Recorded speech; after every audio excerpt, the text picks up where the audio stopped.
Hope everybody out there's having themselves a great day. A lot of interesting rumors are coming out. I call it rumors because we don't know for sure, folks. I mean, there's going to be a lot of people that are going to claim they have some sort of inside knowledge, or they're going to say for fact that certain facilities have been hit. I think it's hard for us to know that for sure, but we're getting a lot of reports that the deep state has majorly gotten shut down. Plus, we're finding out a lot of other interesting information tying in things like CrowdStrike and things along those lines. So a lot of information to be shared, a lot of really good analysis that others have shared. I got a lot to cover, so I'm going to get into it. Now, just first off, on images, you know symbology is always going to be their thing, right? Their downfall. This is the crest of Ukraine on the left, and on the right, this is the Khazarian Tamga, or Tomga. And it's got the same little shape in there that you can see. So, again, their symbolism will be their downfall. That little bottom part looks like a person almost, doesn't it, with panda eyes even. How creepy is that? Anyway, I don't even want to get lost on that sidebar. So, keep this for comparison. Where did you think Bill Gates and Klaus Schwab's next big pandemic was going to come from? They flat out told you under no certain terms that it would be soon, right? They have been. We've heard it. Putin is currently saving the world from pain. Now, again, this is the map showing a lot of like this is Crimea down here, and they came in from Crimea. I think we have a map somewhere that's going to show us that. Plus some of the other areas. They came in from Belarus, from Russia. They came in from down here. They might have even had come in from Poland a little bit. But from what we understand, a lot of these facilities have been possibly neutralized. And we've got some other interesting information that suggests there's leaks of U.S. information or U.S. involvement on testing. We're going to get into that in a few. So Russia's missile strike that led to 7 of the 11 Pentagon biolabs being destroyed in Ukraine, and nobody's talking about it. Well, again, this is one of the most frustrating things in the world to me, is all these people that think mainstream media is somehow going to survive this. They're not talking about it, sure. To say nobody's talking about it, completely incorrect. Obviously, some of us are talking about it. But powerful information. Now, again, what are the odds these 4 people all have children working for Ukrainian gas companies? What are the odds? Probably a coincidence, right? I'm sure that John Kerry, Mitt Romney, and, of course, Nancy. Interesting, right? What about this? Don't forget CrowdStrike's servers. So, Joe, I have no idea. This is just an incredible little piece of Joe being literally, like if you could try to write a script. All right, here's what I need. I need the doofiest looking guy you got. I need him to be just incompetent. And I really, we have this big situation that's going to go down, and I need him to come across as just weak and inept. Can you give that to me? And they're like, oh, yeah, I got the perfect guy for you. In fact, here it is. Check it out. To take. Cecilia Vega, ABC. Sir, sanctions clearly have not been enough to deter Vladimir Putin to this point. What is going to stop him? How and when does this end? And do you see him trying to go beyond Ukraine? And a second question I'll just give to you now. This statement that he gave last night, the threat that he gave, the West will face consequences greater than any you have faced in history. Is he threatening a nuclear strike? I have no idea what he's threatening. I know what he has done, number one. And number two, no one expected the sanctions to prevent anything from happening. This is going to take time, and we have to show resolve so he knows what's coming. And so the people of Russia know what he's brought on them. That's what this is all about. This is going to take time. It's not going to occur. He's going to say, oh, my God, these sanctions are coming. I'm going to stand down. He's going to test the resolve of the West to see if we stay together, and we will. We will, and it will impose significant costs on him. Yeah, I don't think anybody believes that, right? And certainly crap speech, right? Crazy things are going on in the world right now, and this is the best you got. I don't know what he's threatening. Okay, thank God you're in charge. Oh. And I'm sure after she asked like the 4th question, in his mind, he's like, I want ice cream. Like, I bet he couldn't even hold all that together, please. So Ukrainian president has declared martial law. No panic. We're ready for anything. It really seems like, well, he doesn't want his people to get harmed. So it's almost like he's kind of putting up the white flag in a regard, sort of. I mean, I know some of these forces are out there. He's saying he's the number one target, which he likely is. Again, dear Ukrainian citizens, this morning President Putin announced a special military operation in Donbass. Russia conducted strikes, right? The whole thing. We've heard it all. So stay calm. Martial law. Martial law is like deep state's favorite thing in the world. This is a deep state place. Deep state's getting attacked. Probably wanted to, I keep people say, who knows? Who knows? Obviously restrict people's movement, sure. So five things Ukraine's foreign minister is begging the world to do after this full-scale invasion of his country. Devastating sanctions on Russia now, including SWIFT, which is, we've got something to talk about with the SWIFT financial system and, quote, cutting them off, and whether we can actually do that, be interesting to see, but they're asking. Fully isolate Russia by all means, in all formats. Weapons, equipment for Ukraine, financial assistance, and humanitarian assistance. Now, weapons for Ukraine would instantly break the request that Putin's giving. He's like, basically, no, that's not going to happen. And we've got a great little speech that we're going to be sharing, at least the English equation, equivalent of what Putin said. So, interesting what they're asking for. Not probably going to get much of any of this. Probably financial assistance, sure. Probably humanitarian assistance, for sure. Probably not the other stuff. Ukrainian President Zelensky asked Putin to sit down and negotiate terms to stop the dying in the Ukraine. Let us sit down at the negotiating table in order to stop the dying, he said. I want to turn again to the president of the Russian Federation. Fighting is taking place across the entire territory of Ukraine. Understand, this is what's transpired since my recording yesterday at roughly the same time of day, about 24 hours ago. So within that time, there had been continued strikes, continued death, certainly, probably. And obviously, Ukraine's already like, well, okay, we've had enough. This is getting out of hand, folks. People are dying. So now Putin is ready to send a delegation to Minsk, Belarus, to negotiate if Ukraine surrenders. Russian president set this all up. Putin ready to send the delegation to Minsk. We don't need to repeat that again. But again, down here, Putin tells Ukrainian soldiers, take power into your own hands. It seems it will be easier to negotiate with you than with the band of drug addicts and neo-Nazis that sit in Kiev and has taken the Ukrainian people hostage. So how many of these news, how many of those new talks in Minsk? I don't even know what that last part means. It's probably supposed to be somewhat like funny. But yeah, again, like how are we supposed to end up, I guess, in Minsk? Maybe that's what his complaint is. Like, we can't get there. You guys are having it in another country. That being said, explosions heard in Kiev as Putin ramps up his air-to-ground invasion. Literally 24 hours, folks. 24 hours. This is what has continued to happen. So now explosions in Kiev, the capital, as Putin ramps up his ground invasion of Ukraine. He is moving through the area very quickly. Russian aircraft supposedly shot from the sky. I think it might be a cruise missile. I mean, again, I always admit I wasn't in the military, so a lot of this is just years of watching stuff, looking at videos and paying attention and trying to figure things out. But to me, this doesn't seem like a plane getting shot down. Maybe I'm wrong. I mean, it seems like it's a pretty big boom. And it almost to me seems like if something with a warhead, maybe. But that being said, at least check out the part where it happened. That's like a pretty big boom, isn't it? I mean, I don't know. Planes, usually air-to-air missiles, in my understanding, not huge warheads. You don't need a lot of explosive force next to an aircraft.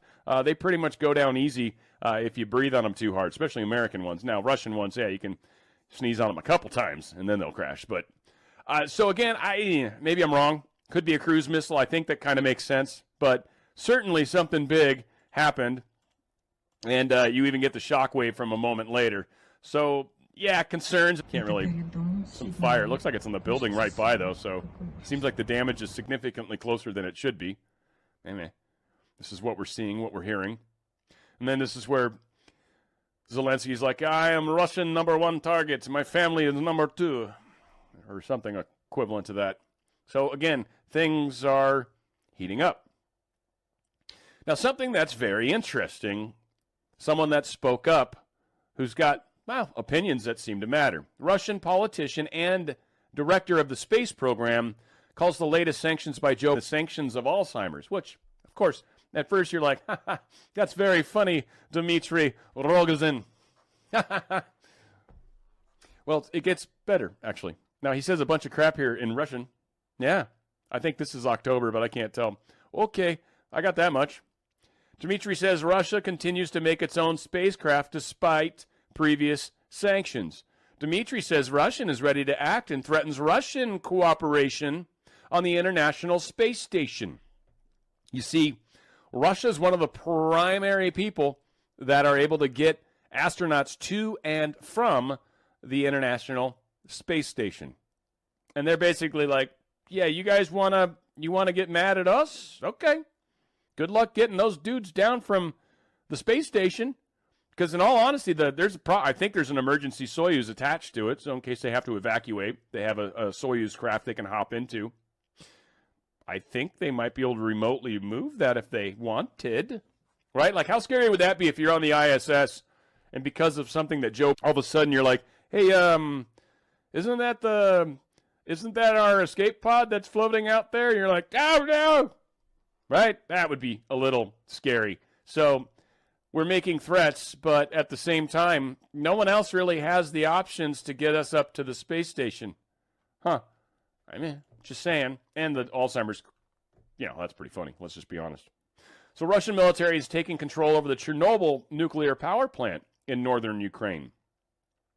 What I found interesting about this, at least in my mind, I don't know, maybe I'm missing something, but Ukraine's done a piss-poor job managing their country, namely because they're giving money to all these politicians. They're laundering money left, right, and center. It's essentially a criminal country, not the people, but the government.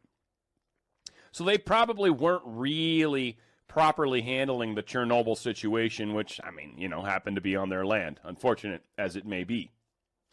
So it is funny that they've taken control. Russia, Vladimir Putin's taken control specifically of that area. Part of me wonders if maybe this is a chance for the world to make sure it's properly sealed and entombed and all of that. I know there's still there's still a spot in there that you can't get close to, and if you even get down even remotely close to it, the radiation's still.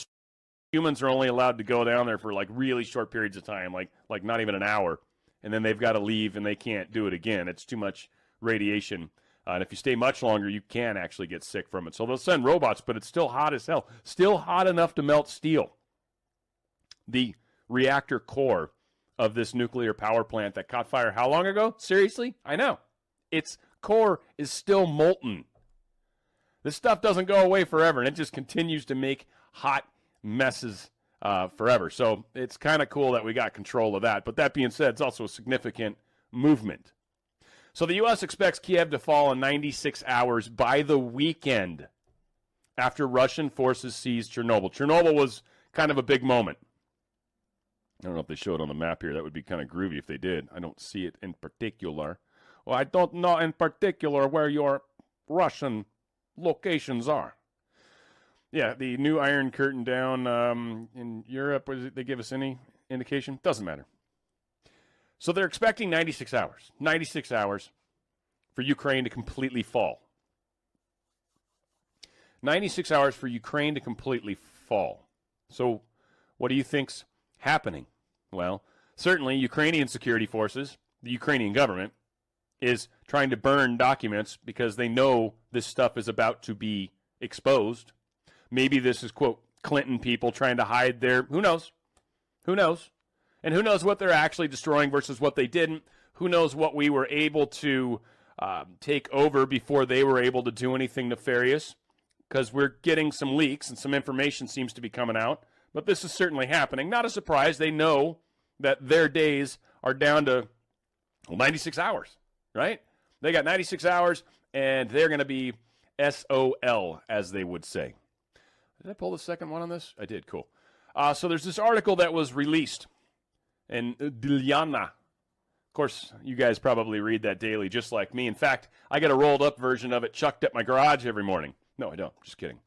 Documents have been talking about all the things that are going to happen, and we got your Peter Daszak, and we got these other individuals, that Health Alliance, right? that are going to come into play, I'm sure. And we've talked about how these were likely the strikes or areas that were taken over almost immediately, facilities, and there was a number of them. So while the U.S. is planning to increase its military presence in Eastern Europe to protect its allies against Russia, internal documents show what American, so something else that cuts off in a weird place, so we'll continue reading. I think it's the same story anyway. I felt it was. According to leaked documents, all volunteer deaths should be reported within 24 hours in Ukraine and 48 hours in Georgia. That's nice of Georgia to give an extra day to report deaths. Both countries are considered the most loyal U.S. partners in the region, with a number of Pentagon programs being implemented in their territory. One of them is the $2.5 billion Defense Threat Reduction Agency, the DTRA. I'm sure a lot of laundered money goes through that group, too. Well, I think this is what a lot of people in a lot of countries, I think, are realizing. The United States people aren't bad, but our government's horrific. The Russian people aren't bad. Well, I actually think their government's kind of cool right now. Well, I like Putin. I don't know. I can't speak for much else of it. Well, and their space agency guy's pretty groovy. I like the way he's coming at us. So, interesting. Information seems to be leaking out. Now, Russia is apparently offering, again, 24 hours. I tried to line them up in sort of the order that they're happening. And as of this morning, I think, well, 25th today, so this was late yesterday. Last night, Russian President Putin shared the following before Ukraine bombing airports and other locations. I'm going to read this because I thought it was. So, citizens of Russia, friends. I'm not going to try to do it all in a Russian accent because I'll jack it up. I consider it necessary today to speak again about the tragic events in Donbass and the key aspects of ensuring the security of Russia. It will begin with what I said in my address on February 21st, 2022. I spoke about our biggest concerns and worries and about the fundamental threats which irresponsible Western politicians created for Russia consistently, rudely, and unceremoniously from year to year. I am referring to the eastward expansion of NATO, which is moving its military infrastructure ever closer to the Russian border. It is, in fact, that over the past 30 years, we have been patiently trying to come to an agreement with the leading NATO countries regarding the principles of equal and indivisible security in Europe. In response to our proposals, we invariably faced either cynical deception and lies or attempts at pressure and blackmail. While the North Atlantic Alliance continues to expand despite our protest and concerns, its military machine is moving and, as I said, is approaching our very border. Why is this happening? Where did this insolent manner of talking down from the height of their exceptionalism, infallibility, and all permissiveness come from? What is the explanation for this contemptuous and disdainful attitude to our interests and absolutely legitimate demands? Russia is willing to negotiate terms of surrender with Ukraine, Kremlin Press Secretary Dmitry Peskov said Thursday.